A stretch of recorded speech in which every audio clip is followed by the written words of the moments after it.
Ang partnership ads ay isang tools na ginagamit sa mga platform, tulad ng Facebook na nagbibigay daan para sa mga negosyo o content creator na maabot ang mas malaking audience sa pamamagitan ng pakikipagtulungan sa ibang mga brand or influence. Narito ang ibig sabihin at kung paano ito magagamit. Ano ang ibig sabihin ng partnership ads? Ang partnership ads ay nagpapahintulot sa iyo na ibahagi ang iyong content sa mga tagasunod ng isang partner na influencer, kaya lumalawak ang iyong reach sa labas ng iyong sariling audience. Karaniwang ginagamit ito upang mapataas ang visibility, engagement, o sales sa pamamagitan ng pag-abot sa isang bagong audience na madalas ay may kaugnayan ay complementary sa iyong target na merkado.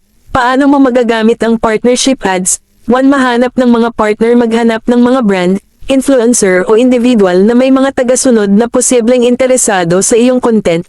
Halimbawa, kung ang focus mo ay edukasyon, maaari kang makipag-partner sa ibang mga edukador at paaralan o brand na may kinalaman sa edukasyon. Number 2. Makipagtulungan sa paglikha ng content. Makipagtulungan sa iyong partner upang lumikha ng engaging na content na akma sa inyong parehong audience. So maaring ito ay isang co-branded video serye ng mga post o promos yung kaganapan na parehong ay po-promote. Number 3. I-promote gamit ang partnership ads. Kapag ginamit mo ang partnership ads, may opsyon kang i-target ang mga tagasunod ng iyong na nagpapalawak ng iyong visibility sa mga taong hindi pa nakakakilala sa iyong brand. Number 4. Sukatin ang tagumpay. Tingnan ang iyong engagement metrics upang makita kung paano pinalawak ng partnership ang iyong reach, engagement, at anumang iba pang layunin tulad ng mga bagong taga-subaybay o pataas ng traffic sa website. Sa paggamit ng partnership ads, maaari mong strategically maabot ang mas malawak na audience at mapalawak ang kamalayan tungkol sa iyong content o brand.